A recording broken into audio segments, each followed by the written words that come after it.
Hey, how's it going, everybody? And welcome back to Income Views. Remember, this is a podcast that we talk so much about the stock market. We have Warren Buffett content here and a lot more as well. And so remember to leave a like, subscribe, and hit the notification bell for more content just like this. We talk a lot about SCHD here. We talk so much about SPY, VIG, DVY, and the list goes on and on and on. And today's no different. We're going to be talking all about the absolute best dividend ETFs on this channel. Like, what's the king of dividend ETFs? All of that. Let's get into it. So, the first one we're going to be talking about, of course, well, actually, we'll say this first. So there is a definitely definitive answer when it comes to what the best dividend ETFs are. However, there's not a definitive answer to say what is the best ETF overall. Okay, it really just depends on what your investment goals are, what your risk tolerance is, and what the time horizon is that you have in your lifetime in terms of what you want to invest in, whether it's for the short term, or, within the next like 3 to 4 years or so, or within the next 10 years, 20 years, 30 years down the road. It all depends on what you want to do with your investing goals. Now, however, I digress. There are several dividend-focused ETFs that are highly regarded by investors for their balance of income generation, growth potential, and lower costs. And we really want to get into the best ETFs here. Before we do, remember to leave a like, subscribe, and hit the notification bell for more. So here we go. Here are some of the top ETFs you might consider here in my notes. Of course, look, let's start with none other than Schwab US Dividend ETF SCHD. Best for high yield and low expense ratio. Dividend yield is 3.5 to 4%. Again, varies on market conditions. Expense ratio 0.06%. So here are some of the reasons why you could potentially consider it. Is that SCHD is one of the most popular dividend ETFs due to its combination of a solid dividend yield, low expense ratio, and a focus on high quality, financially stable U.S. companies. It screens for companies with a strong fundamentals and has a history of paying consistent dividends. Pros, of course, strong historical performance. What do you call it? Low cost, focus on high quality dividend paying stocks. Cons, US centric, which limits international diversification. Vanguard, look, I mean, SCHD, of course, is one of the better dividend stocks or ETFs. But in the purpose of really finding out what of the other ETFs then that offer a very strong dividend, then we're going to continue here. But I want you to remember that number, 3.5 to 4% dividend yield. Okay, just keep that in your head of the SCHD, and let's move on. Vanguard VIG, okay, dividend appreciation ETF. It's best known for dividend growth. Okay, I mean it says so in the name.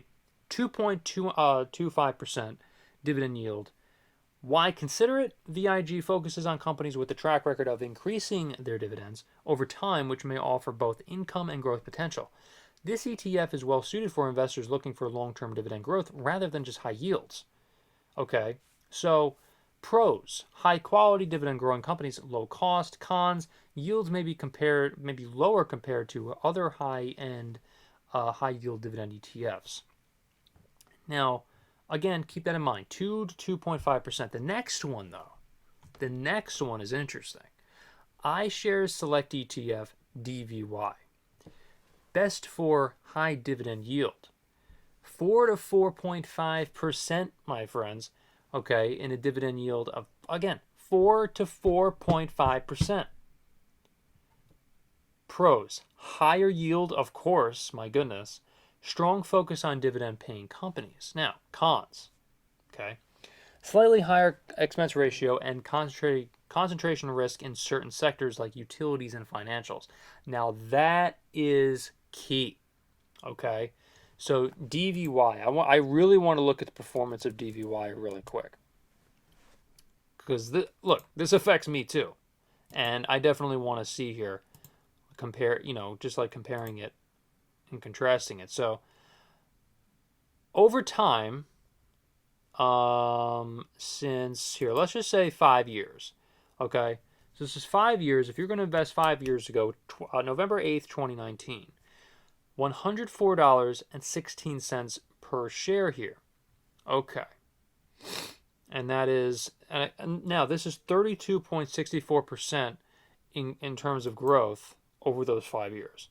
SCHD in over 5 years, let's just here take a look.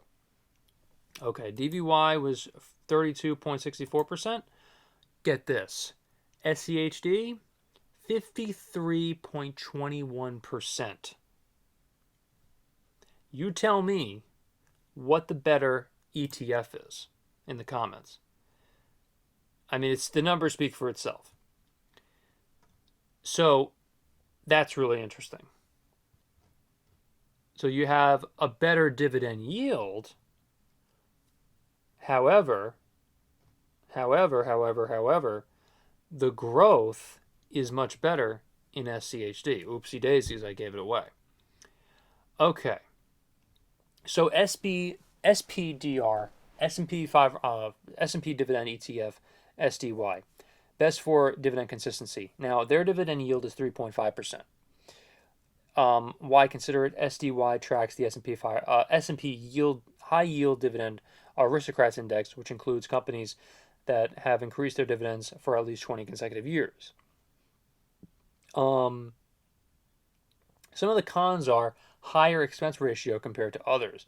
Pros are focus on long-term dividend growth, strong historical performance. So iShares is the next one.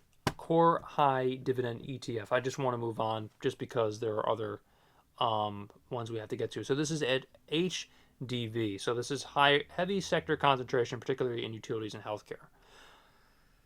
My goodness, utilities and healthcare. I mean, it's definitely not something. Look, here's what I'll say. If you're going to invest, in my opinion, if you're going to invest in an ETF, my God, I would certainly want that ETF to be something that is in multiple sectors of nice concentration of a variation of companies. I am not comfortable with an ETF that has a really heavy concentration in just a few sectors of the economy, because my God, anything could happen. At least with the higher concentration or a variety of companies, that's the ETF I'm going to go to. Forget dividends for a second. Forget that for a second. Of course, dividends are nice, dividends are cute, but you don't want to kill your portfolio if the economy goes down significantly like it did in the early 2000s.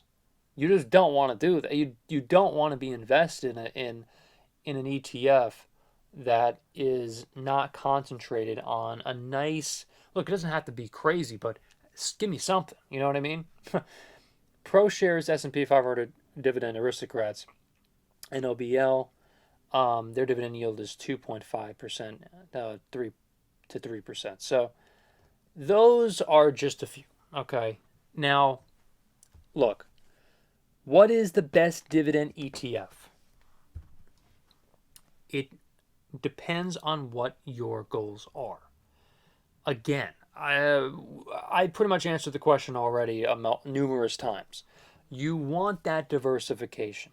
Just because, we looked at the comparison over 5 years with SCHD compared to DVY, okay, and just because there's a better dividend yield for certain ETFs doesn't mean the growth, number one, the growth is better for the ETF, and number two, it doesn't mean that that, let's just say DVY, for instance, is a better company. Okay, or a better ETF, I should say, to invest in rather than, let's just say, maybe an SCHD. So I hope that really clears things up for you. I really hope I've kind of elaborated a little bit more about what you should look into when you're investing in an ETF. Thank you so much for watching, everybody, and hopefully I will see you in the next one.